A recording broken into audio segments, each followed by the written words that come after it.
Testing. Yeah, we're gonna get underway now. If we get everyone gathering, this gives us time for the judges to judge and us to get through Jordan. We've got a long way to go through the kingdom. Announcement first before I start the slides. It's cold outside. We have really good heaters. We pay a lot of money for it. It made it too hot, so we turned them down. If it's too cold in here, let me know. If it becomes too hot, let me know. At home, if it's too hot or too cold, you figure it out. I can't help you there. That's the story here. So let's get set with our regular announcements. Upcoming Friday night meetings, March 8th is a bee competition, which will be projection. Following that, March 15th is photojournalism night, not a competition. We have now up to 7 images you could enter. And as long as they tell a story, they don't have to follow as a storyline. They could all be individual stories as well. So again, we encourage everyone. And that night, you just give a little presentation about it. If you can't be here, you type something in there and we read it. So photojournalism night coming March 15th. Our rescheduled nature print competition that the Blizzard has us rescheduled is coming up March 22nd. And since it is a print competition, before that, our own Eric Wethington is going to be talking again on cameras, bodies, and lenses. Oh my, he'll have some stuff that he's bringing from Dodds, and that'll be before the March 22nd competition. Our next SIG meeting coming up with Dave Bush on March 7th will be on continuous shooting. This isn't just burst mode. It'll include burst shooting with all the different cameras, but also time-lapse photography, dynamic range optimization, and a lot of other kind of multiple exposure type shooting as well. And then, of course, like with all of our SIG meetings, we break off into individual camera groups to talk about specific camera problems. That's March 7th. We are lucky enough to have, again, we did a wise deal with the club. We bought a paid for 2, get 3 lectures from Joe Edelman. Joe is just really, really good. He lectured just the other week. He did a Zoom call for us on the DIY photography, and he's done others, Critiques Suck and things like that, that are all up on our members-only content. So Joe is coming back then by Zoom, March 29th, to do the art of seeing. And we have a blurb what that's about on our website, on the calendar page again. So again, I encourage that. The clubhouse will be open for that. CPS positions needed. Again, volunteer. Competition committee. We're looking for 2 people to help run the competitions committee. It requires organizational skills. We will teach you everything you need to know. So if you're interested, again, you could just respond to info@clevelandphoto.org. And if you have any ability in websites, even if you are technically oriented, you know some WordPress, our staff will be able to teach you to help us maintain our website again. And phone photography, I'm going to put a big push out. I need 3 members. There are 3 out of 500-something members, too. There are 3 people that should know enough about phones to help be coached. We're starting a phone photography course. So I'm looking for at least 3 people willing to be instructors as we try to set that up. Other positions, just general instructors in our school if you have a special interest and think you could help teach one of the topics. Speakers, if you have an interesting area you've been to or whatnot, want to give a talk, just let us know. Committee positions, nature committee, competition chair, hospitality committee. Just email us at info@clevelandphoto.org. I know I sound like one of those infomercials. Call right now. That's right. This is okay. I keep pushing this. May 3rd, CPS phone competitions. You've all got phones. Take some pictures. Enter some things. It's all digital submission too. This is not part of the competition season. We will have judges. It'll be run like a regular competition. It's not part of the official season too. And we're going to see really how much interest we've got in this as well. So even with your regular cameras, you're out there, sometimes you don't have your camera, give it a try. Send us the shots. And as always, All of our public meetings are on our YouTube channel. You can get through our website. And the private meetings, the Zoom meetings, and the SIG meetings are for members only. You log on the members only site on the website and go to the members only content, and all of the videos are there. So enough of that, and let's go now to our presentation. This is just like at the movies. You have that, right, those were the coming attractions. And now we'll get to usually the lights dim lower as we get on to okay, photograph. A few months ago, I had the opportunity to travel through Jordan. I was in the Mideast for other reasons, and I figured this would be a good opportunity to give that, to go over there. So I lugged all my gear across the border over into Jordan, and we're going to go through some of that tonight. Also from the photographic end of just some of the challenges, lenses, equipment, things like that. So Jordan, what is it? Where is it? Geography. Jordan is in the Mideast. It is right there. It is surrounded by some pretty hostile neighbors. It's got Syria, a long border on the north. It's got Iraq, with a border who borders it on the east. Saudi Arabia, it's its southern border, and Israel on its eastern border. In Jordan itself, the Kingdom of Jordan, we are going to, tonight, explore as we cross the border. We are going to be up in the northern part, Amman, then go down to the middle part of Jordan, too, where it starts to get a little more desert. Then down farther south in Petra, and then finally ending up in Wadi Rum in the real desert area down there. So that'll be our progression tonight. Now, up in Amman, which is about 1.8 million people. Jordan is a very, very different country. When you cross over from Israel or from Saudi Arabia, Jordan, as modern as it is, the water is not potable. Even in Amman, you can't drink the water. You need bottled water for everything that you do there, too. So it is quite a different type of economy. There is a lot, the Romans, if you don't know by now, the Romans were everywhere. So wherever you go, odds are, in the world, you're going to find Roman ruins, and Amman is no different. And there are a lot of structures fairly well preserved, but different than we're used to seeing some of the sites in Rome or whatnot, where you're kept sometimes farther away from the sites. Here, they're so plentiful, you're just roaming around them there as well. Some of the close-up architecture. It is a monarchy. It is labeled as a constitutional monarchy, but different than England, there are enormous powers to the king. This is King Abdullah, King Hussein's son, and this is this is the king, that's his son. And they recently celebrated, just like old times, his son's marriage to her, and I think she was a princess of one of the other Middle East ones, so it kind of cemented ties between the government. And when the king celebrates in Jordan, everybody celebrates. I mean, it is a nice gig. As soon as I crossed the border, the first thing I noticed was the money. You look at the money, and all your money has got the king on it. And all the billboards have the king on it. And when you go into the store, the license plates have the king on it. You know, this is a pretty good job as well. So you'll find posters of, when you go into a monarch, the king is everywhere. And this was, again, just more signs after the marriage. And even though the marriage was, I think, a while ago, still the signs are just all up, just celebrating the marriage of the crown prince. As you start to go there, and it is very interesting. This is a shot. I normally travel with it. My walk-around lens is my 70 to 200 on a Nikon Z7 II because it's just lighter.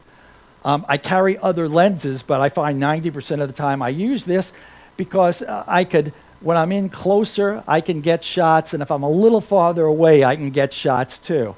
I'm not one of those 50 millimeter or up in people's face because I'm trying to get the natural things. I don't want people to really kind of be aware of me. I want to be the fly on the wall type of thing.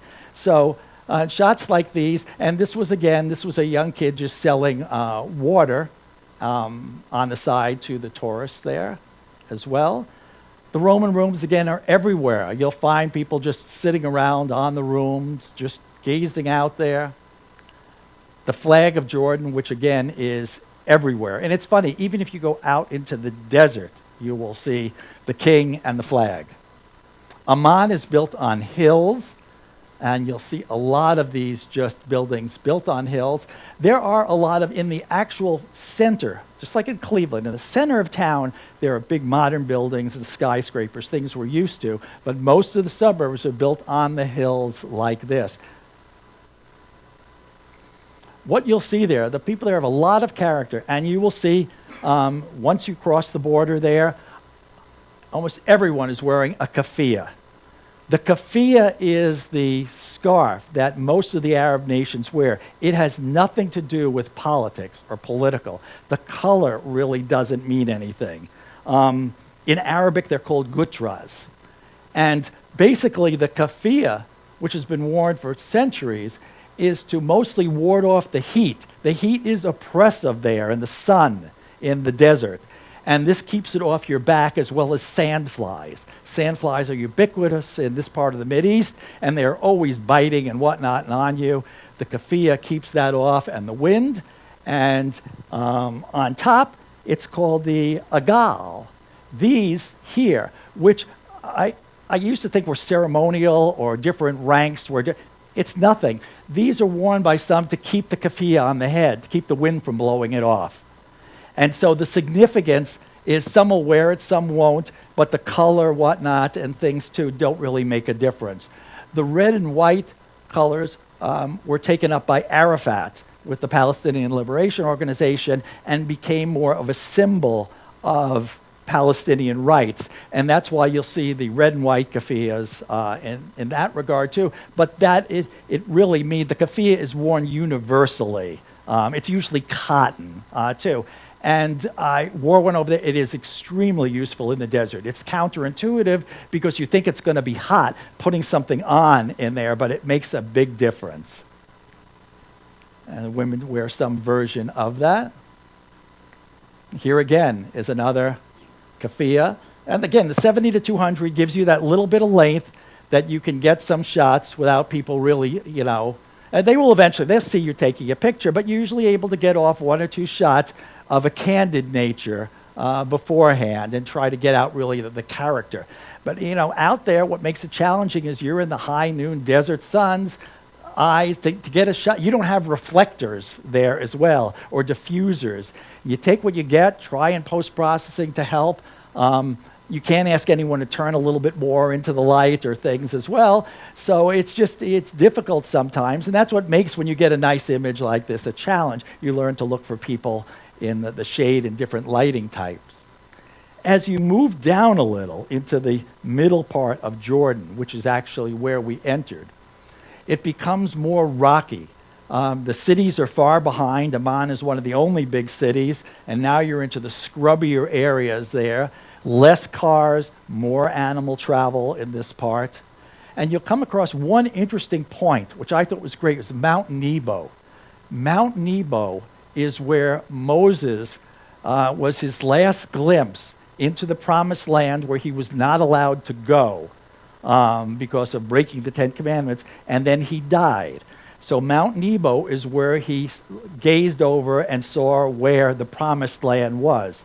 His actual where he died is unknown, so it's not that he's buried there, but this was his last viewpoint. So it's a fascinating area because of all the biblical history. And when you go up there, here is a map. Jordan is on one side, so that's Jordan. That's Mount Nebo there. That's Israel. Now, Jordan and Israel, this is the Dead Sea right here. This line that you see going up, which is the international border, is also, it traces, that's the Jordan River. So the Jordan River comes down. Christ was baptized probably right around here, and the Jordan River flows into the Dead Sea. By the way, the reason the Dead Sea is dead, nothing special about it, all water is the reason lakes stay the way they are is because water is coming in with tributaries and it's going out by being evaporated. And those are always in balance, and so lakes sometimes rise and fall, but they stay that way. In this, over time, people have been siphoning off water from the Jordan River because the land is arid.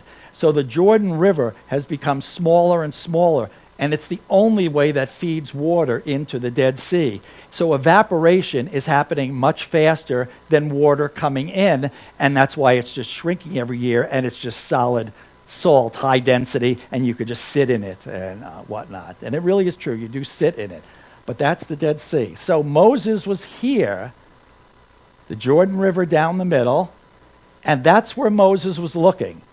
So Moses looked from Mount Nebo across to the Jordan River, with the Dead Sea on the left, to the Promised Land. And when you're up there, and this is more of just a snapshot, this is because that's the best the day was, but when you're on Mount Nebo, there is, just like in the drawing, that's the Dead Sea. This is the Jordan River coming right down there. So it is interesting, as you stand there quite a long time, even if you're not religious, if you've read any of the Bible at all, just imagining that this was what you've heard it described so often of Moses looking into the Promised Land, but not being able to go, and this was it. That was it over there. That's Israel, the Jordan River, and there. So that was in the middle part of Jordan, and interesting. Then you start to see the Bedouin camps. The Bedouins live off the grid, and that's the best way to describe it. They invented off the grid before we even had a grid, too. And they live, they have their little sheep that penned in here. They live in the tents, and a lot of this is by choice. That's a way of life. And they're out there like that. And you see these little villages and tents, they'll have water, they'll have some propane sometimes, too. But you'll just see these scattered out, around all over the Bedouin things, and they are self-sufficient. There are roads in there. They have animal travel. They'll also have the pickup trucks. The roads, as you could see, the middle part of Jordan is where you start getting, this is not city area or suburbs. It is just tons of nothingness with just a road that kind of snakes down the middle. In the middle part, some of the areas there, what a lot of the people do is fine artwork. They will do a lot of tiles, ceramic tiles. And here, this gentleman is working. They work with a dish of tiles just all day, just putting these in and making these tiles. This is all ceramic tiles in the back. Again, painstaking work, putting these tiles together. But again, a lot of it's interesting. This is just window light. You're back to your 70 to 200, trying to get the best you can. It's a 2.8 lens. So, you line up, and you have to be careful. Sometimes I'll line up so I can get the eyes in the same plane, because up close at 2.8, you're not going to get that much depth of field. And so you just learn to be crafty, but it is nice. There's a lot of character here. Again, some window light here as well. She's doing on an outline, she'll hand paint all these ceramic cups before they fire them up to sell them as well. And that's all hand mosaic work in the background. So you'll see a lot of this in the middle part of Jordan, and it's actually quite fascinating. Again, see just some money being passed. But again, notice the keffiyehs. Here, it looks like just a cap, but you'll notice down there, it's a long cotton thing wrapped around there as well. Here's another keffiyeh then. So these are functional items. Again, the 200 is sometimes good for, this is down in there is a lot of rock formations there. Some of the kids just up against there as well. Kids are notorious, or youngsters too. They'll spot you taking a picture, and they'll want to help, and they'll wave. And the last thing you want is the waving picture as well, too. So you got to sometimes be quick and fire off your shot, too. But it is a lot of fun. There's really just some interesting people. And again, you see the keffiyeh there. The color palettes are very interesting. Everything is this just grayish, this brown. A lot of the Bedouins, live out there. They'll use the caves that are there. There are a lot of caves, and some of them will live inside that, or at least do their cooking or sleeping in there as well. When you walk around out here, sometimes there's no roads. You just walk on these paths that are there. You're on the left, the sheep are right. You learn that as well. Sheep have right of way. There was a Bedouin camp there. The sheep they all know how to get home. This was just as in the edge of the cave he was standing. So the cave is in back of him, and he's right by the sunlight. So it's a challenging light situation. But again, sometimes it works as well. Again, you notice him with his keffiyeh there too. Thank you. That was just happened to. Again, one of the Bedouin women is there making some jewelry, just sitting outside the cave there too, and that's just sitting and working out there and watching time go by. Again, advantage of a 70 to 200. I get that works for me. Other people use different types of things, and this I found most of the time works. Then you go down further south, and you're in Petra. So we're a little more south now. Now Petra is all it is like Antelope Canyon. It's a slot canyon. So it's down, it's more arid out here. There's a lot of desert, but there are these hills where the slot canyons were through. And back about 1800 years, about the first century AD, these were built. It's almost 2,000 years ago, is people carved out caves there and lived in them. And they lived in these caves, and they built other little things into the side of the mountain as well. When peace was made with Israel and Jordan, and they felt that was a good opportunity to build up Petra and make it as a tourist destination too, they had trouble because the people who lived in the caves did not want to leave. The government built them a town about 5 miles away, free, with everything, the houses, this, whatnot too.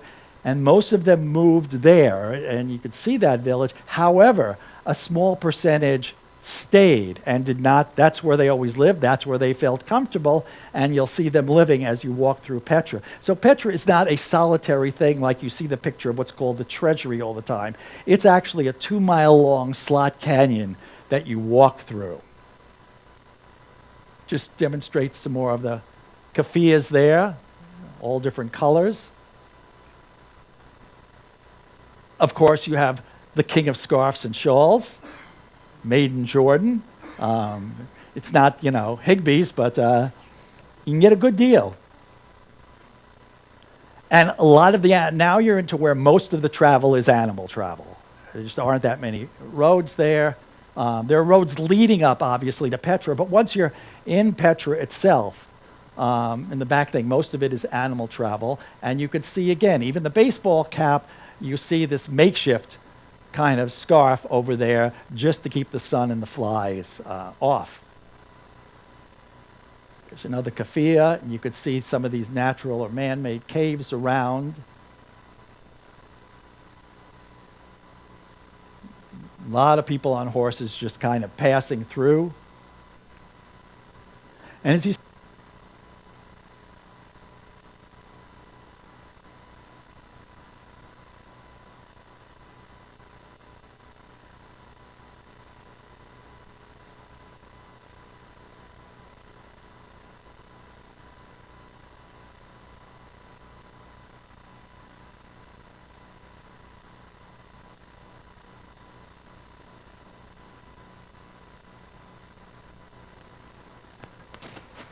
technology. Okay, you just won't be able to hear one of the judges tonight.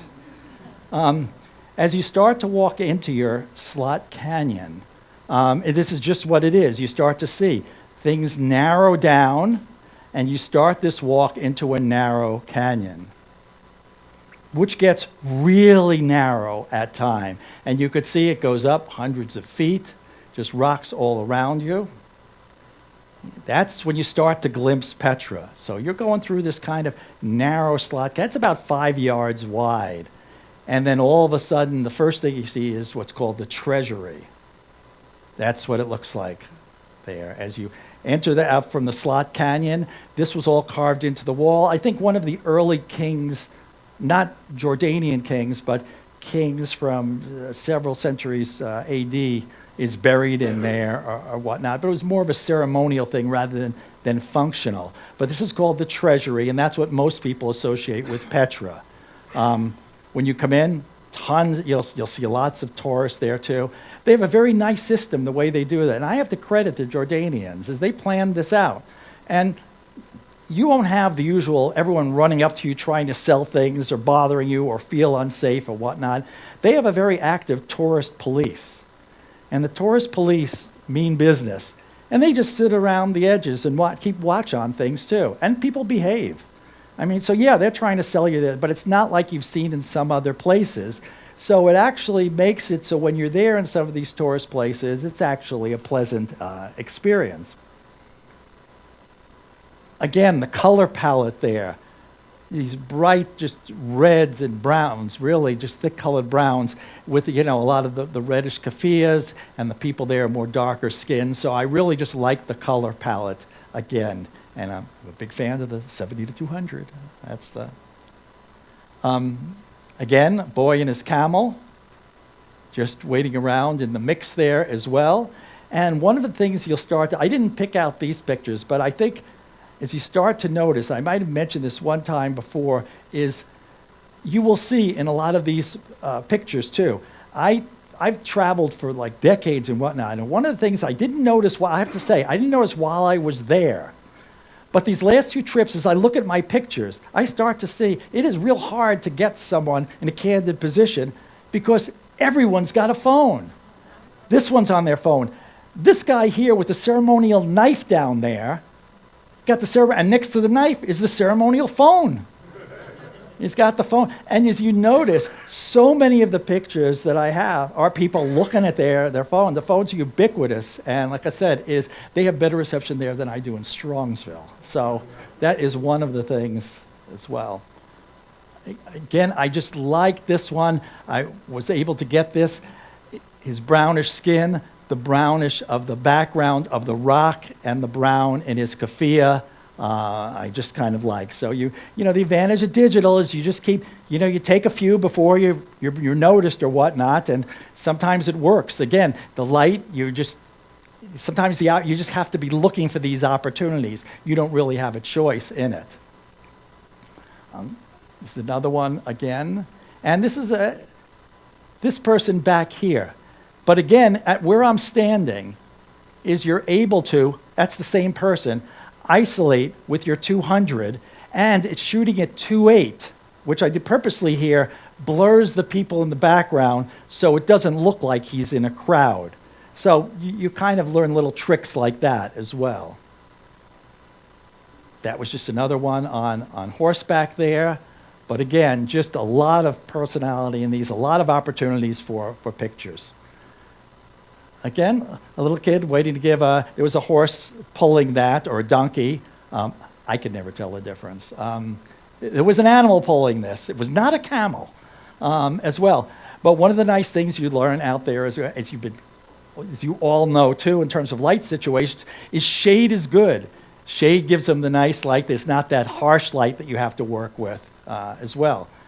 He's out in the sun again on the donkey there. You'll see a lot of donkeys as well, mules, because there's a lot of steep areas here. And so a lot of times only way to get up the side of these things, it's much easier for the donkeys, and you'll see a lot of that around. But again, everything just blends in brown there. Camels, a lot of camel travel. This is not a tourist thing or anything else. This is on the way somewhere with the kids in tow, and that's it. Now, the thing with camels, and I want you to appreciate this because I took a risk for this, just for this class, for this course here too, is I wanted to demonstrate. Camels are mean. They kind of spit on you, whatnot. If you know them, fine. If you don't, they'll just... but again, what makes a camel interesting is the desert is sand. It's thick sand. And your feet just to walk in it, your feet just go down. Think what a horse would do in the desert. Their hoofs are solid. Their hoofs would just go down. They couldn't walk. Camels don't have hoofs. They have on the bottom, it's like sponges. So their bottom half is like a sponge. I wanted to get a shot of that, which meant going underneath the camel. So for this group, I went underneath the camel to get the shots to show you that, yeah, this is there. These are like spongy. If you were to feel those, they are like a sponge. So what the camel is doing is that's how it's able to walk on top of the sand rather than sinking into it, and all those rocks that you saw there as well. That's why it really doesn't bother the camel, because it is more of this spongy kind of thing. Okay, enough of that. Yeah, this was just another interesting one. The abaya that is worn out there by some of the women, and this is more for religious reasons, the covering of the face. So this is not a kafia. But again, she is one of those that lives in one of those caves, the cave areas, and I like the way she was just looking out there.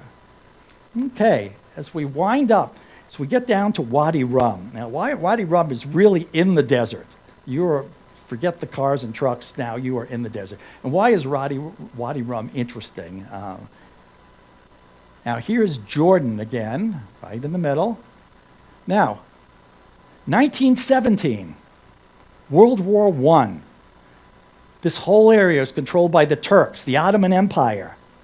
The British are at war with them. The British are based in Cairo. They're figuring out how to conquer all of this. And one of the key things, keeping all their ships away, because the British were big with their navy, is this is the Red Sea here. And on this gulf, here's Jordan, sits right here is Aqaba.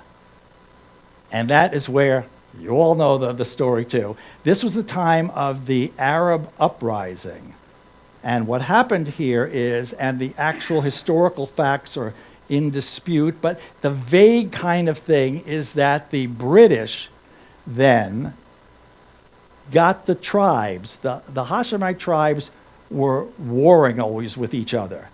It got them really to all coalesce and figured they could go against the Turks. Now, that was not thought to be possible, but the key is Aqaba right there. And that's Aqaba. And Lawrence of Arabia, that's where the story comes from, Lawrence went, tales tell, to talk to all the tribes and get them to unite at his camp in Wadi Rum, which was down here, and to march toward Aqaba. There is Aqaba down there. There is Wadi Rum. That's where Lawrence of Arabia's headquarters were, with all the Arab tribes. What he wanted to do, and they thought this was kind of crazy, was go across the Nefu Desert, which is really inhospitable, to come and conquer Aqaba. The reason being because all the fortifications at Aqaba were pointed towards the sea, because no one was ever expecting, no one could go through the desert. It was like impossible. So basically, since all the guns pointed at the sea, an attack coming out of the desert would fail to have worked. And so that was that route they took. So Wadi Rum was his capital, and so you're down there actually, and it is inhospitable. Now, not only is it desert there, but the desert is red. There's lots of red here in all the rocks and things too, which caught the eye of, okay, what else does it look like? Matt Damon? Mars, right. The Martian was shot here. Is when they were looking around, they saw pictures of Wadi Rum and said, this looks like Mars. And they shot the movie The Martian with Matt Damon in the same area too. So Lawrence of Arabia, actually the movie Lawrence of Arabia was shot on location here at Wadi Rum too. Again, a real inhospitable place, and we're not even at the start of where the real desert starts. There's just sand, and there's a lot of sand. This is the route that the camp was here, and this is the route that Lawrence and them took. Aqaba is about 50 miles down there.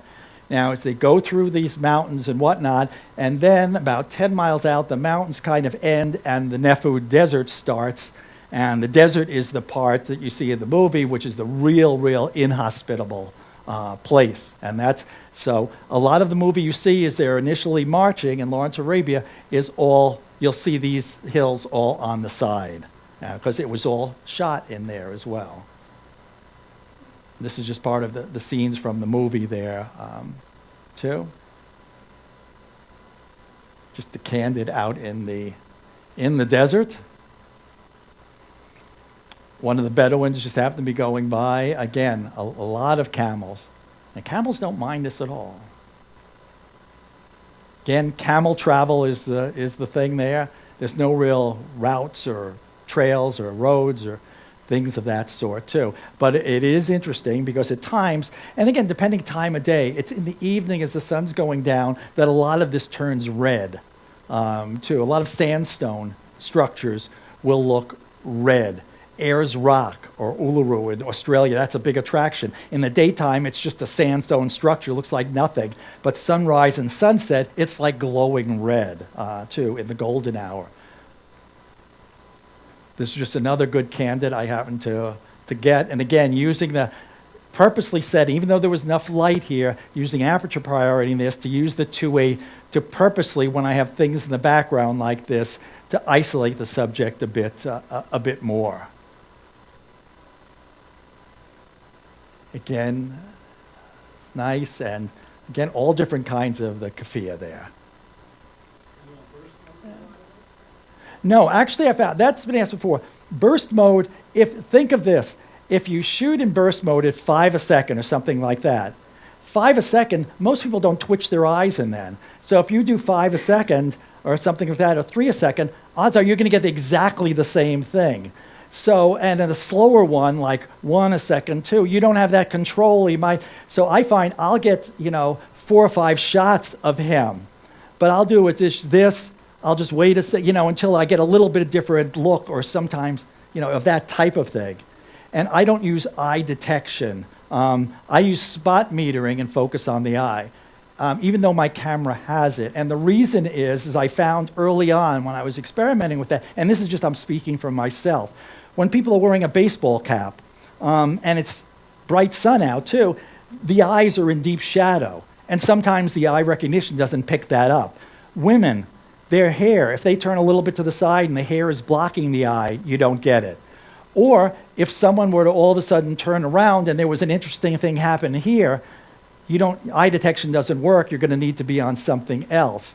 So I basically have learned to just stay on spot metering, and I would just spot focus, single point autofocus, and I'll just focus on the eye. Is it perfect? I've learned to do it well.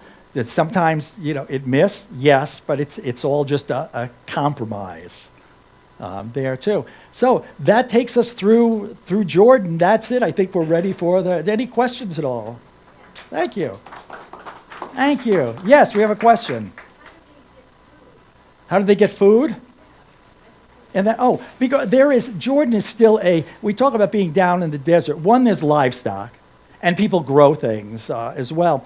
But the other thing too is Jordan, there are road networks going down. That's how you get to Wadi Rum. So there are people delivering food and whatnot, and there's a whole distribution network. What's very interesting, you see a lot of wind turbines there too. Jordan is, which I did not imagine, Jordan is one of the most water-deprived nations on earth. You wouldn't think so because it's not middle of nowhere, but it is.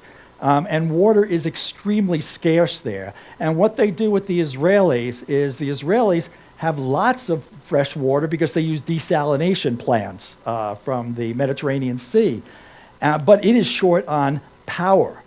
And so there's a very active trade is Jordan gets water from Israel and ships it electric power from the windmills and things like that. So it's yes.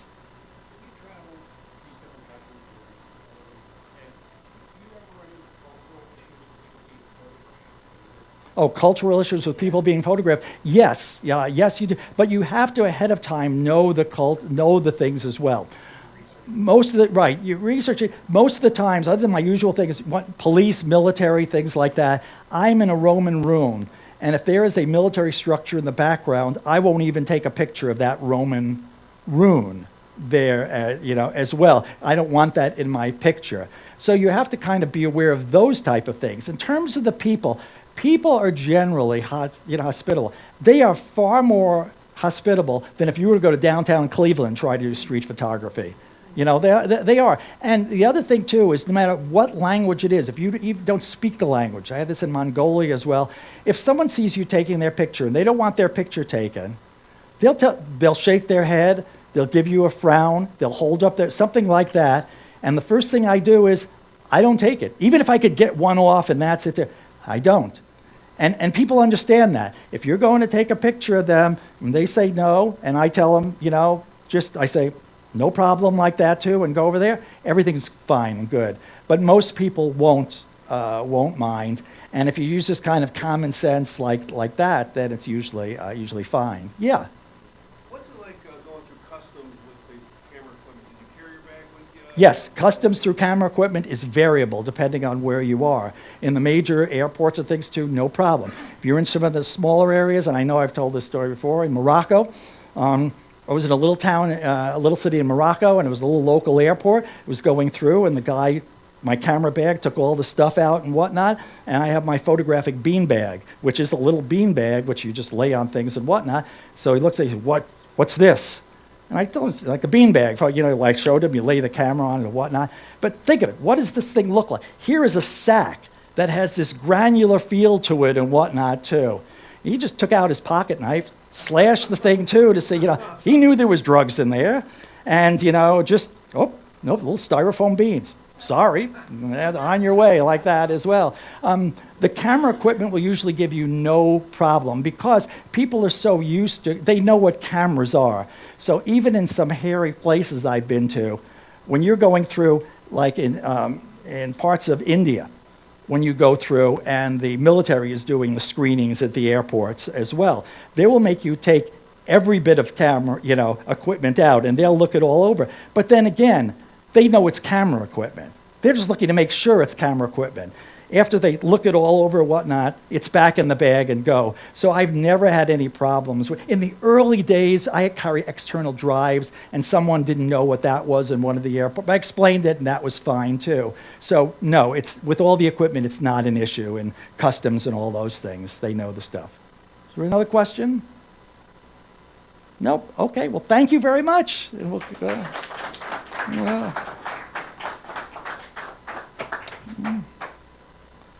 And pretty soon we'll start our we've got our images.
For those of you at home, we will get underway shortly with our competition, so go get something to drink, and we'll be back in 5 minutes.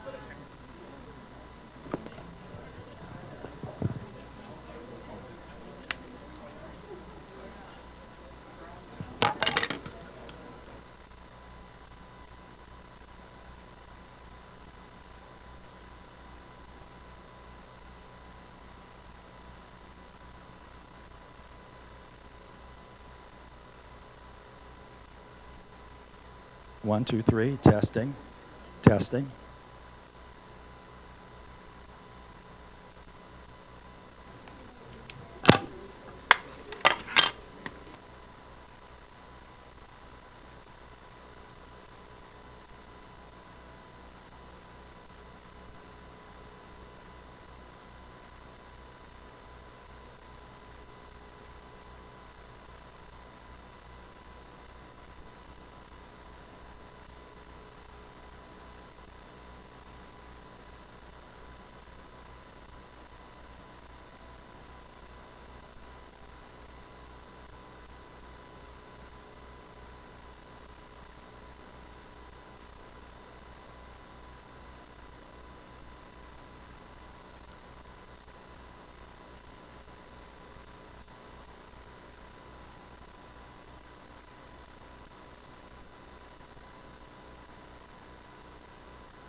Testing, testing, testing. Yeah. I apologize. I didn't know the judging would take that. I could have taken you into Iraq, probably, or Syria. That's right. And they, usually by 40 minutes, we're all done, and that's it. So.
So it's second, and then that's a third, so. Okay. Just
All right, and then hit that button once right here.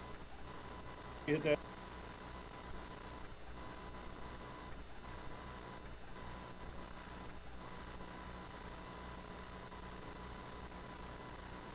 Yeah. Do this virtual.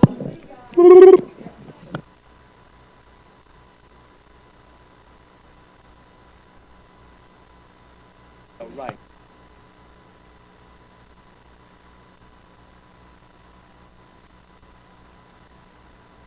With the screen we talk. You're live.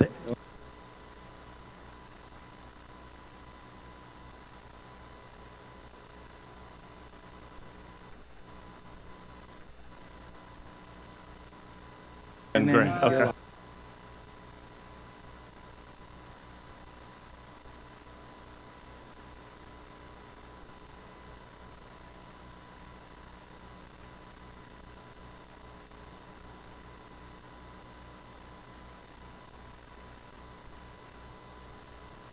Okay, we're going to get ready to get a creative competition. We're ready? We're all set. Okay, we are going to get underway. This is our creative and pictorial competition tonight. And what I want to do first is introduce our judges. I'm going to introduce our judges, guys. So if you could even, yes, just give a little bit about yourself, each one, and we'll. I'm Steve Lusick, former CPS member. Have judged numerous different events, including at Erie Shores and a couple of others, Medina County, Lorraine County. My biggest thrill was judging the international orchid competition, pictures from the orchid competition. You ain't seen nothing until you see something like that. It was fantastic. I'm glad to be here. Before I start into judging, I want to let everybody know there was some really good stuff. I mean, I was impressed with, I think all three of us were impressed with the specimens that were handed in and to be judged. And what it did is it forced you to really be picayune in terms of what was going on. So you're going to hear about it from us. So thank you for having me.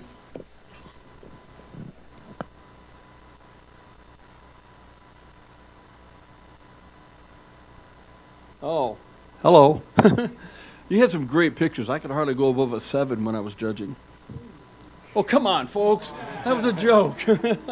No, yeah, there we go. I'm going to stand real close to Jeff. Seriously, there were some incredible images in there. Probably some of the best images I've seen when I've judged. It would just be one image after another. It was like, wow, what do I do with this one? They were really, really good. So my name's Mark Nowak. I've judged out here several times. I'm a member of Erie Shores Photography Club. I teach photography over in Elyria. I do weddings, portraits, whatever somebody wants me to do. That's me. Now you get to talk. We're going to time this. I'm not going to talk We're very done. long. Oh, that's perfect. Hi, my name's Jeff Janis. Spell that. Jeff with one F. As most people call me. I only have one F in my name. I'm a local street photographer from here in Cleveland and the NASA Glen photographer. I just recently had a show just ended at the Butler Institute of American Art. Fantastic work. Very impressed by everything that I got to see today. I'm very happy. This is my first time being here, so I'm very happy to get to come out and visit you all tonight and looking forward to talk about the work with you. Okay, thank you. Well, we're glad to have you. Okay, so we'll bring up our images. Let me turn down the lights. Oh my God. Do creative first, yes. So here is our, we'll bring up our creative pictures.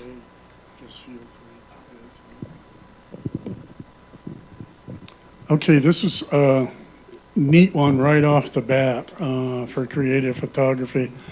I love The the light on it. composition of what was going on.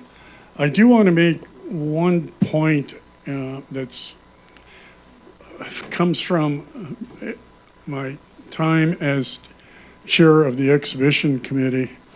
When you mat a photo and you put it in a competition, you are automatically putting everything into the competition. My concern here, the image was great. I love the image.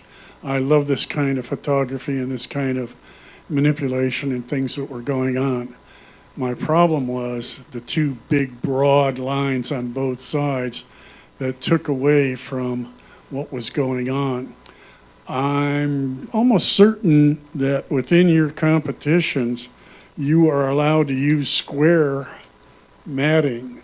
Am I wrong? Is that correct? Okay. I think I would have probably aimed at square matting. Again, this is my opinion. This is what I was looking at. But other than that, nice job, whoever took it. Variations on a Theme by Vitruvius, Brian O'Riordan, 21 points.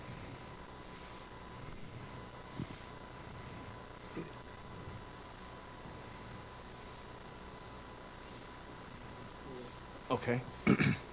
So I really enjoyed the colors in this, the intensity of it. It really had a lot of pop to it. Um, oh, is it on? Oh, okay. I'm sorry. Here, I'll switch it to this way so you can hear me a little better. Uh, a little bit for me, it may have just gotten it lost a little bit of the detail with a little bit of the manipulation, but it's a beautiful image. Leaf Crumbs, Marge Brady, 20 points.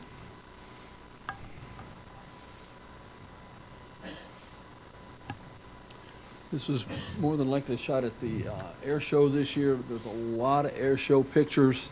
To me, it's a little underexposed. It's cropped really tight because it gives this airplane no visual place to go. It's going to hit that upper left-hand corner, boom, right there. Something else I try to stay away from when I'm entering and judging is stay away from the more common things. As judges and as people who compete, we see a lot of air show pictures. And it's just got to be an absolute spectacular image if it's going to catch the judge's attention, because we see a lot of them. So keep that in mind, but it still is a pretty good image. Pure Rapture, Jim McDonald, 20 points. I really liked this one when it came up. I love this kind of stuff. Somebody almost comic book type style of picture, not to say that it's comic book quality of things. The only concern I have here is that the white light is very bright, and the rule of thumb with anything in a picture that is white or light, your eyes automatically go to it.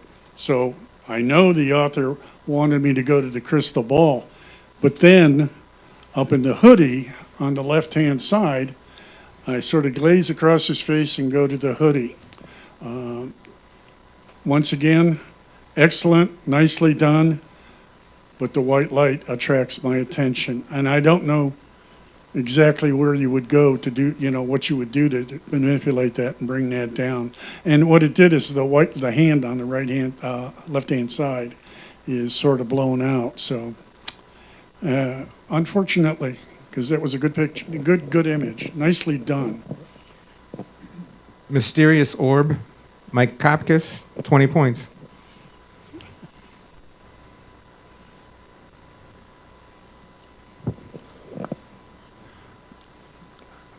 So oh, sorry, too close to it now. So I very much enjoyed this one. The detail in it. I'm a detail fanatic, as the guys teased me about in the back. I like to get very close up and see things, and the detail in this is tremendous.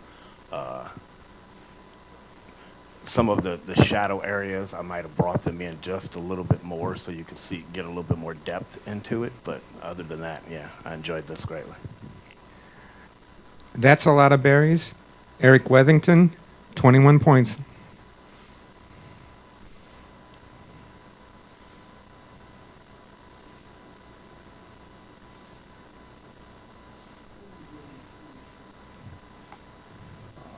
I enjoy the creativeness of something like this. It takes time, energy, timing, all that kind of stuff to do this. I would have liked to seen the berries maybe not at the bottom of the glass, but somewhere in the middle of the glass. At the top would be good. I'd like to give it more room. I don't like really tight crops on this. Make it taller, make it wider. The lighting on it is good.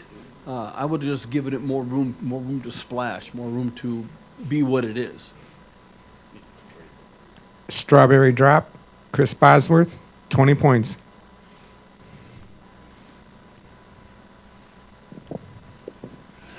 This one, as soon as it came up, this is fantastic. It reminds me, my grandmother used to have an image in her living room that was up on that wall and had the older European quality to it. I think this has the same thing. And what I do love, when anybody uses Gaussian blur and can use the Gaussian blur to really accentuate the main person or main model in it is really fantastic. My only, and I don't know where you would go with it, is on the right-hand side, those little extra bushes that are there. I don't know if you would bring that in, if it would do it. I tried to mark it out with my thumb, still leave the flowers in, but get rid of the bushes and come almost to the column. I'd leave a little bit of the column, but I really like this. Very nicely done. I'd like to say that when this came up, The Sound of Music came to my mind immediately. Julie Andrews singing at night when they were out in that pavilion type of thing. Gazebo, yeah. And that's when I teach my kids about composition and what you do in a picture, I say you've got to put an emotion in that picture. You can't just have it bland. There's got to be something between the photographer and the viewer. And this just struck a very peaceful, happy memory for me with The Sound of Music and Julie Andrews. So thank you. Shine Like a Star, Susan Bestel, 24 points, second place.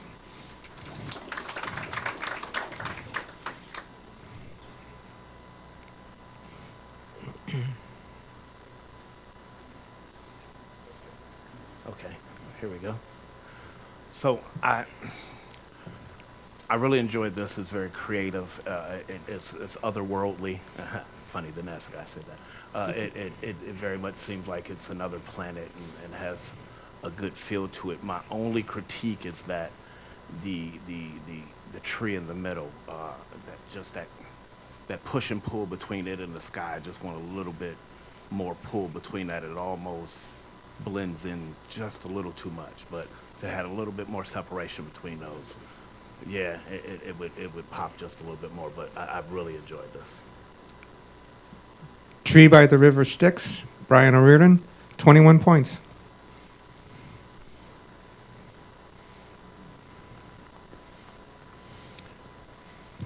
It was hard to judge this category because we didn't know where creative started and stopped. It was just whatever a photographer did.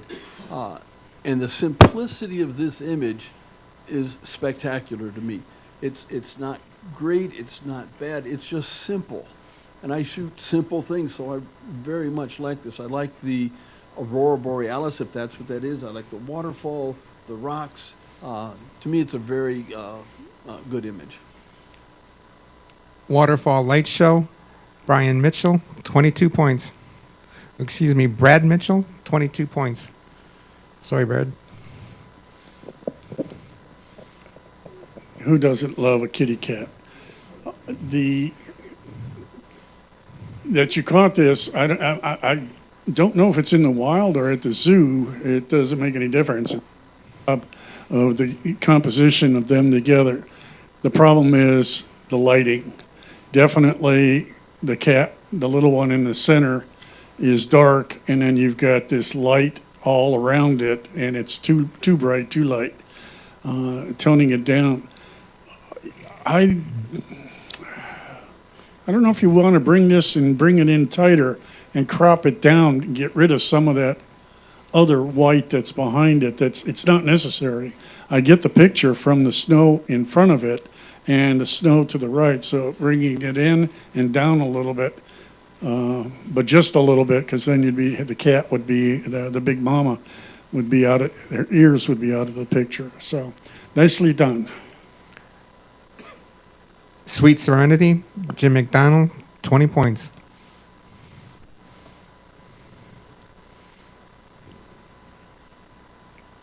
So in another life, I really wanted to be a painter, and this struck that chord with me. This has a the flow of this is beautiful, and you know, in a creative category, this is definitely something that caught my eye, and I'm very impressed with it. Creation, Mike Kopkis, 23 points, third place.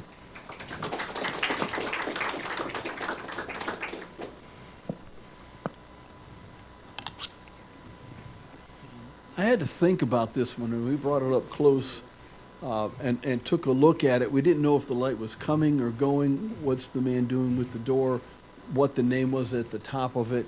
But it seems like there's a door there, and it's just cracked enough to let this very powerful light to come out of behind that door all around it. So there's a story here. I'm not sure what it is, but I'm not sure I need to know. I just know that it's there and it's powerful. So you did a very good job with it.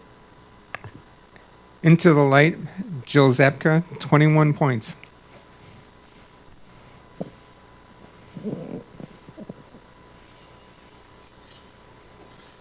Oh, here we are back at Grandma's house again. Again, like this one, the model is looking at us while dancing. You've got it centered in the picture. It draws me right into her.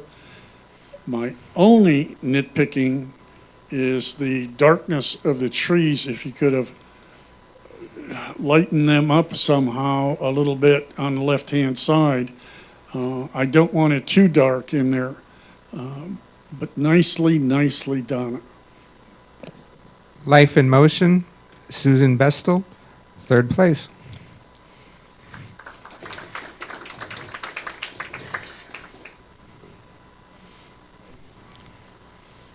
So I enjoyed this one. It's funny because when it first came out, Eric put it the wrong way, and I rather liked it the other way, and not that I don't like it this way, but it caught my eye the other way, and then I had to re-fall in love with it this way. So I was partial to it the other way, but I still very much like it. I think I would have liked a little bit more. Taking the heads and the back down just a little bit more, take that white out, because my eyes go to the white instead of the head on the bottom, so the gold, yeah. But other than that, very, very creative. I enjoyed it. The Light from Within, Bill Keaton, 21 points.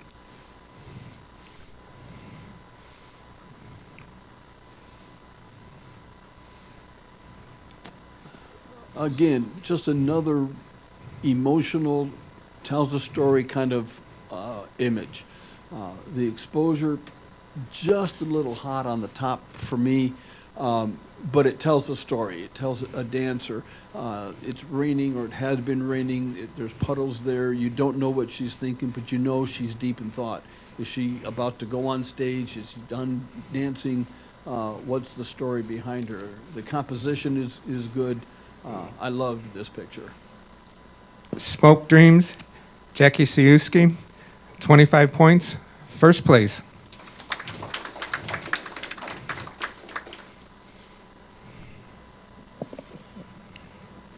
We pulled this one up close to us. First of all, the colors get you. And the green in the background is faded out just enough with the blur to make it very, very effective. I'm focused on the bird feeder. When we brought it up close, my only concern was the hummingbird. It seemed like there was a halo effect around the hummingbird.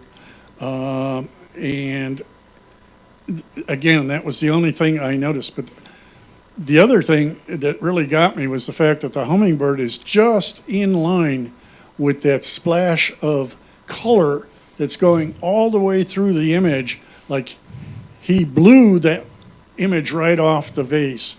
And that was neat. Not the vase, the bird feeder. Excellent image. Nice catching this kind of shot. Hummingbird Magic, Paul Giglio, 23 points, 3rd place.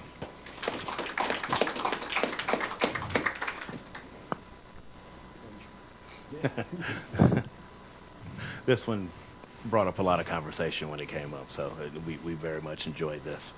My only critique on this it's just that I would want it, and it's only because I'm a stickler for sharpness. I would have liked to send it just a little bit sharper, but great story. I mean, it definitely put a smile on our face when we saw it and pulled us in, but just a little bit sharper on the pawns and mins and characters. It really would have gave it a lot more pop. Checkmate, Bill Keaton, 22 points.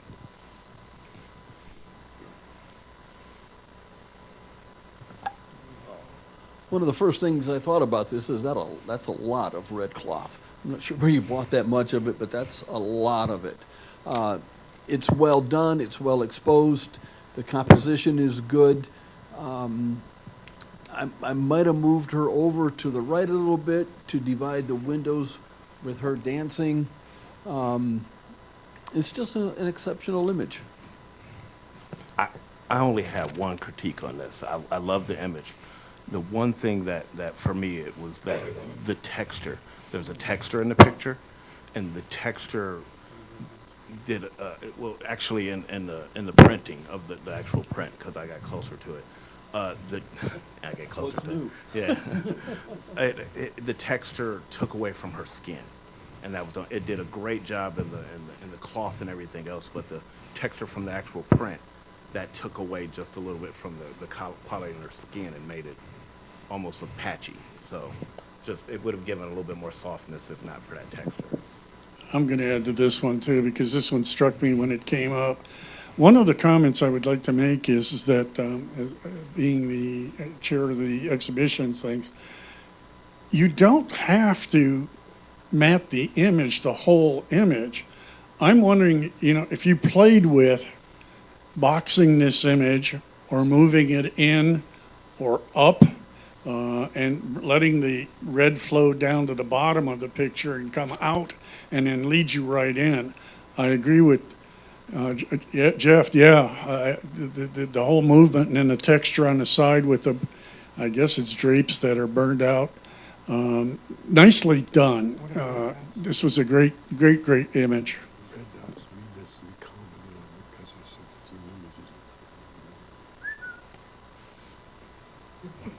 Sorry, got distracted. Ecstasy in Red, Jackie Sayuski, 24 points, second place.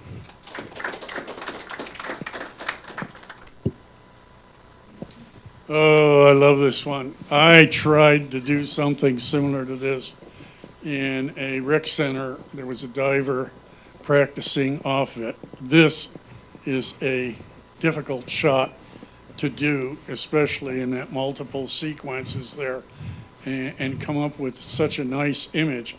The only thing I kept asking myself, is he diving into cement?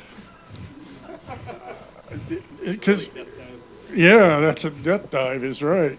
That was, I bring it up and get rid of that cement, or this is not creative thing. Yeah, it's creative. Oh, okay. Less creative. Yeah, you could have wiped it out and then it would have been fine in the picture or in the image. But I love this, and I know what you went through to get it. Thank you. The High Dive, Paul Giglia, 24 points, second place. We're just gonna keep on plowing through if everything's cool. Okay. Anybody need a break? We're Hi. good, okay. Okay, we're going to go on to Pictorial. our pictorial now. Let me bring up those. So I brought this closer to me because it's all about the texture. And oh, yeah. Oh, no, okay. There we go. Yeah, I guess so, yeah. So the texture in this is just beautiful. It's a tremendous amount of texture, the sharpness and everything. I like the focus on the bird and the darkness around it. So I was very pleased when I saw this. Roseate Spoonbill, Dennis Wirt, 25 points, first place.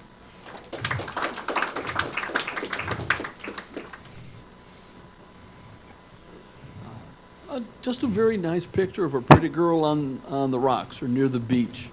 I think I would have done a little bit. I would have taken the boots off. Barefoot on the beach is something you want to do.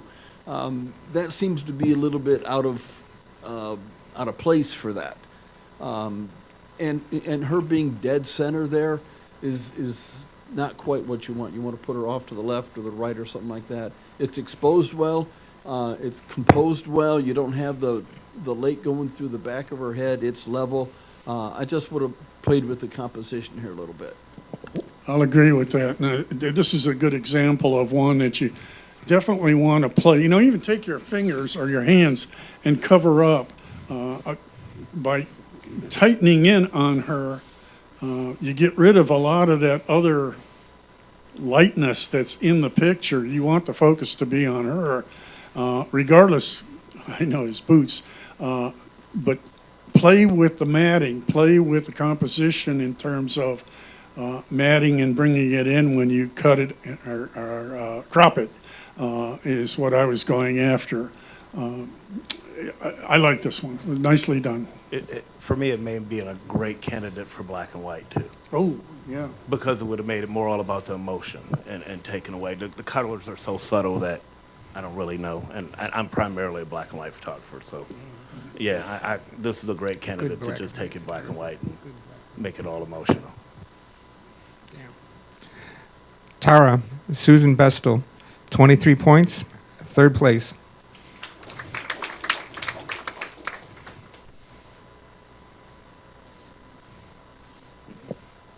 Oh, nicely done. I'll leave it at that. You caught the light coming across, you got the snow. Just depth of field is great. The whiteness in the lighthouse isn't overpowering. Nicely done. Sunrise at Marblehead, David Smith, 25 points, first place.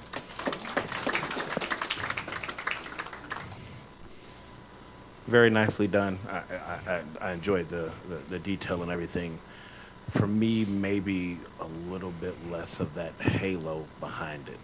The white clouds. It's almost overpowering the picture, but not too much. It's just borderline on it. French Cathedral, Mike Kopkis, 22 points.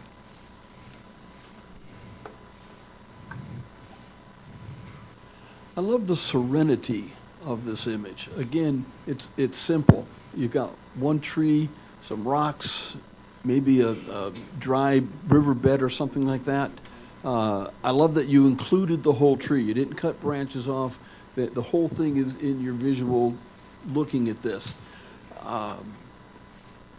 The only thing I might have done is just cut the foreground down a little bit. It's too bright and it's taking away from seeing the tree, which is, I'm assuming, your subject matter. So just crop that bottom down a little bit or burn it in a little bit so you don't have it as dark. But anyway, it's a very good picture. La Perouse, Bay Beach, Brian O'Riordan, 21 points.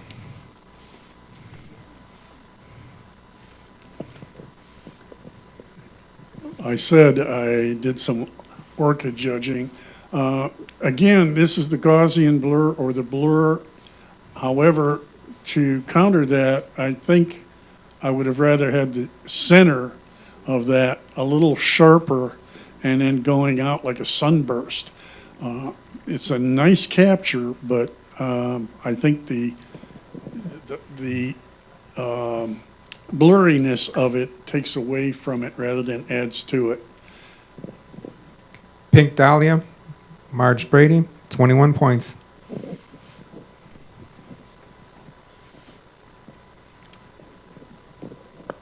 I very much enjoyed the detail in this. I keep going back to detail all the time. The very subtleness of the one house down at the bottom, you know, kind of that lost loneliness and the wilderness feel. Very, very nicely done. Is the author here for this one? Yep. Where was this taken, can I ask? On the fjords of Norway. Oh, okay. Nope. I missed that on that weekend. House on a Hill, Eric Wethington, 21 points. I'm going to steal one of Jeff's words. That detail in this is simply incredible. You know, the dark black background, the shine on the chrome and the gold and the brass in here is just wonderful. I love the detail, and you can just see it. You can almost hear the watch ticking. Very well done. Watchworks, Dennis Wirtz, 23 points. Third place.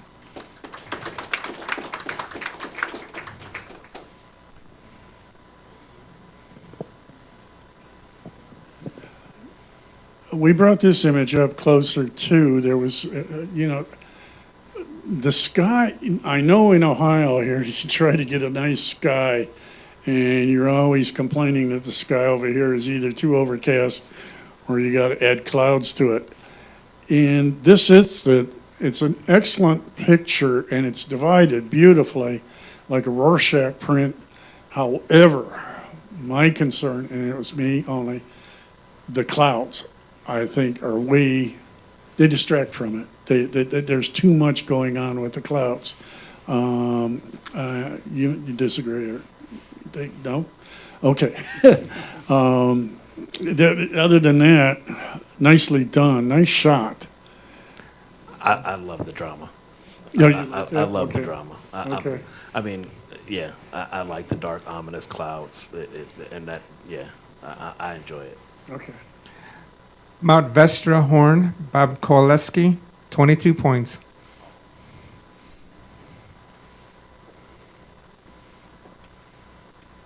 There's your drama. More drama. Yeah, yeah. I like the drama in this one too. My only critique to this one is that I so wanted the birds to be in focus. That's it. And I know it's difficult, and I'm kind of a butthead about that, but I'm big on detail and sharpness. So if I just really wanted the birds to be a little sharper and a little bit more definition in them. But other than that, beautiful image. Birds on a Rock, Bill Keaton, 23 points. Third place.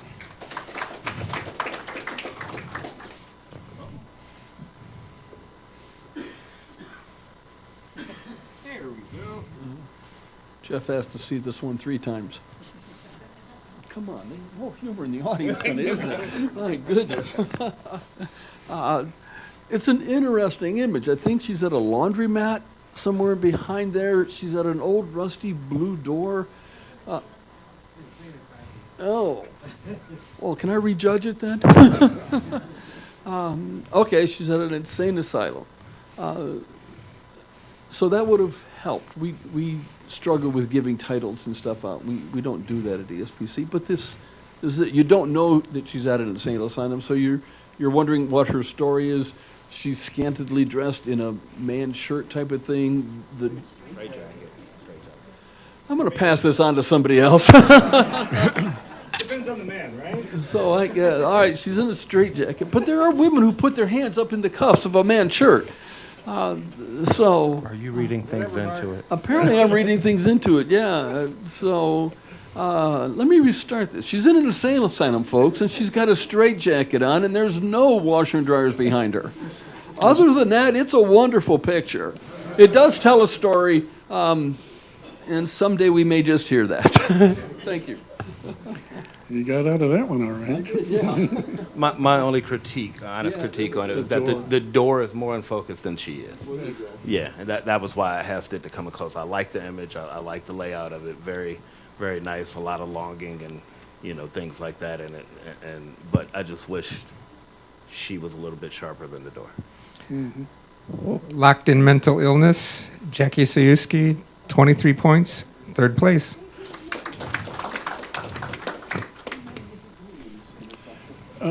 Nice capture, the moth. I think moth, not butterfly. Maybe I'm wrong. My concern or my comments are a little too busy. The fleckling lights in the background just destroy what's going on up front. Again, a candidate for cropping, get it down, stay within what your image is, and was the rest of it necessary? And the answer to me was no, it's not. So nice capture, though, on trying to get this. And if you look carefully, Jeff's concern is focus. The antennas of the moth are more in focus than the wings itself. So I know they're hard to get when you do something like this, when you're trying to do a macro shot. Go ahead. Golden Butterfly, Rich Foley, 21 points.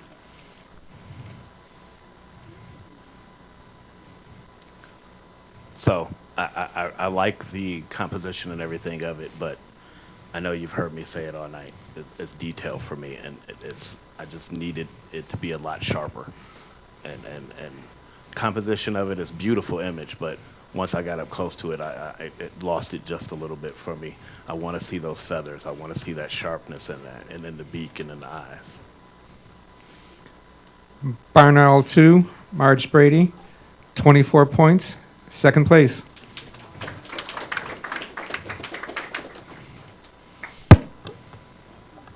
All right, I'm pretty sure this is a flower, but somebody can correct me if they'd like to. It's actually a Sanus Allen. Is it? Yeah, yeah. He looked kind of lonely. Laundromat. So, yeah, in a laundry basket, yeah. I love the simplicity of this. I say that because that's kind of what I'd like to shoot. I don't like real creative or real busy images. I love the simplicity of it. The black background, the flower, the detail in the flower, the vase. If it was a little taller, a little more vase, when I see something that should be sitting on a table, I think I'd like to see the table. Other than that, very well done. Graceful Curve, Eric Batsky, 23 points, third place.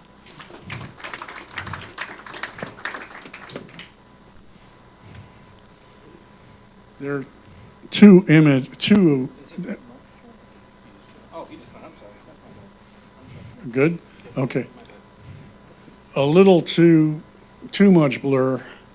I know the rock maybe was the author's focus or maker's focus. The problem is you got fuzz down below and fuzziness up on top. I don't know where you're taking me on this one, or any of the people that are looking at it. So it needs a little work. Rock and Macro, Eric Wethington, 19 points.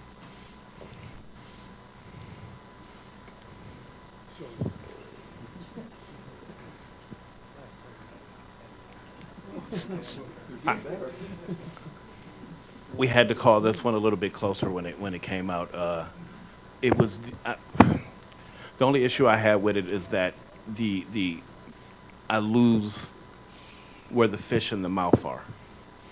It all blurs together. I just want a little bit push and pull between those so that there's a little bit more separation. But other than that, it's a great capture. It's a great shot to catch in that moment. I lose a little bit of the definition between the head and the fish. Gulp, Now What? Paul Giglia, 21 points.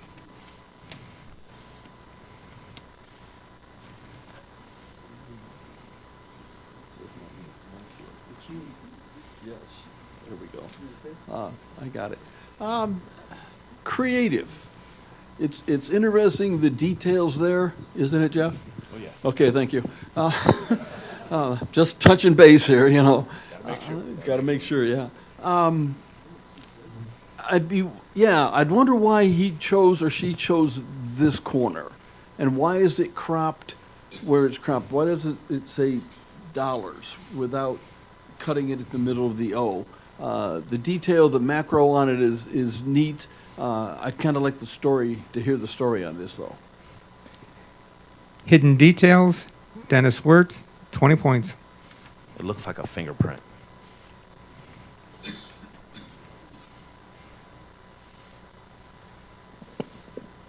Nicely done. Again, too much in the crop. I think, I know the bird is coming through and you left plenty on the left-hand side. Right-hand side, maybe a little more, but the top, you can bring that down. You don't need it all up there. It's a great, clear picture, image, and I just think I'd bring the top down. Other than that, nice. Bird Looking for Dinner, Rich Foley, 21 points.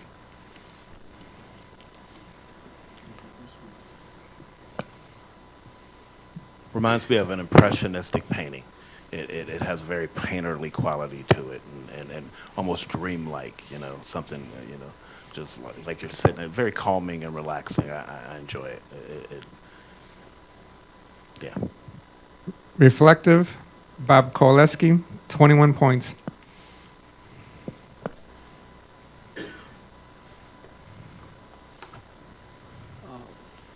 Nice shot of a cat. I'm not sure what kind of cat. Snow leopard, maybe? Thank you. Again, it's a shot that we would see maybe several times over the year. I'm assuming this was at the zoo.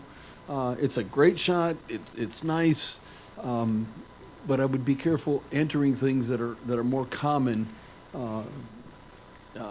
in this scenario. The white snow in the bottom corner could have gone without any problems. Interesting image. Can I add to that? No? Did- No, the other thing I was thinking, I thought that Jeff too, is maybe black and white. Did you think about, doing it black and white only? And it might have made a nice image here. Snowy Patience, Eric Batsky, 23 points, third place.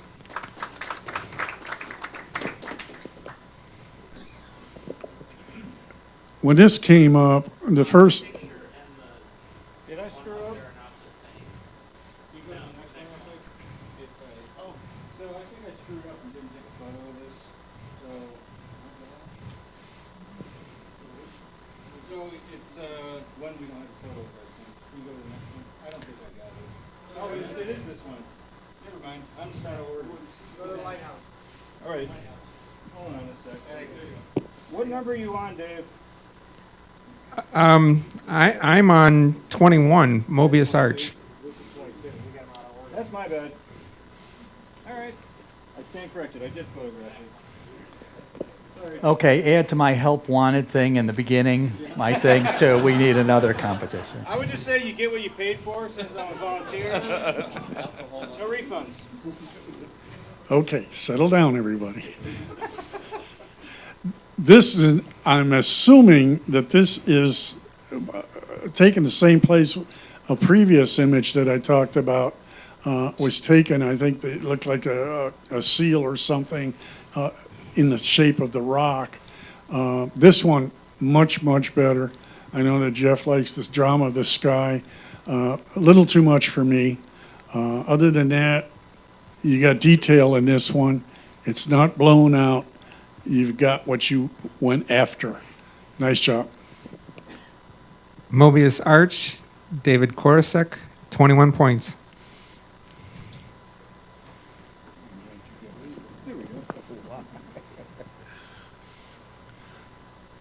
Okay. Yeah, there we go. So I like this one. The foreground is there's maybe a little too much of it for my liking. Just we could have took a little bit more of that out of it, but and a little bit too much saturation in the sky for me. But the good composition and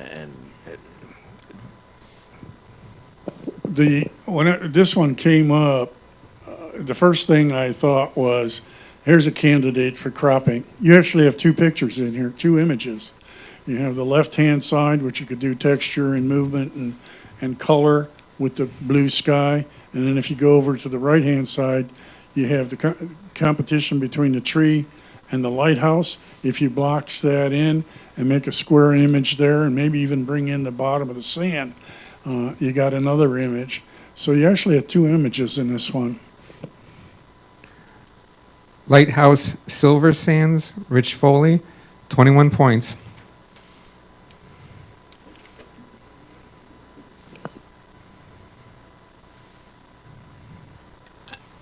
What Steve said. No.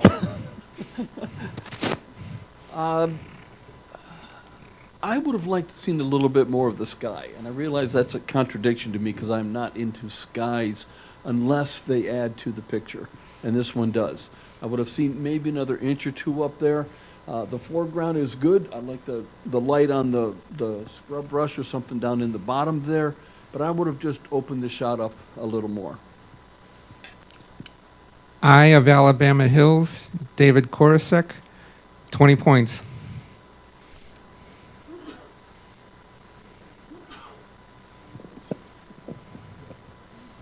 If you hear judges talk about an image worthy of competition and a snapshot, I think you have a snapshot here.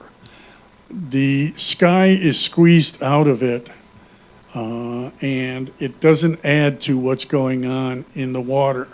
Again, the image or the movement is from this wave crashing against to the left-hand side. So somehow put it against the side of the frame and bring it in there, and see what happens. Good job, though, wherever you were at. Crashing on the Rocky Cliffs, Eric Batsky, 20 points.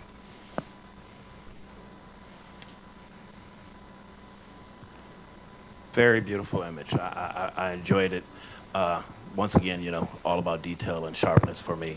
Far away, it's very, very beautiful. As you get a little bit closer, you lose a little bit of the detail in the back barn, but it breathes beautifully, and it's very warm and has a good feeling to it. It brought a smile to my face immediately. I love this. It, like you said, just brought a smile to my face. I have a tendency to look at image and say, would I like to have a cup of coffee there? And yes, I could just sit here and watch the sun come across this scene and enjoy a cup of coffee right here. Very well done. Sunray Enchantment, Bob Koleski, 24 points, second place.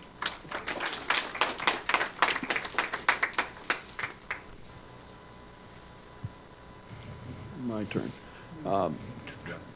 What's that? Last picture. There we go. I love the detail, the action, the busyness of the roots. That's what caught the photographer's attention. The color in the trees is great. It's well exposed, but I would have just cropped that bridge out of it. The bridge isn't part of what I see this. It's just move yourself over to the right a little bit. Maybe keep those trees in because the color's there, but crop it good and tight there. Keep the waterfall in it, and you've got a really neat nature scene. Roots at Berea Falls, Dave Korosek, 22 points. And that concludes our evening. We want to thank you all thank our judges. Thank you very much for everything. And we thank you all who entered pictures. Got some gifts for you guys. As a token of our appreciation, thank you very much. Thank you. Thank you. Yeah, we brought our judges. We bribe. The bribe comes after the judging. Great. Yeah, you gotta make sure you get through it. I hope you enjoyed your evening. Blast. Thank you so much. This was a good time.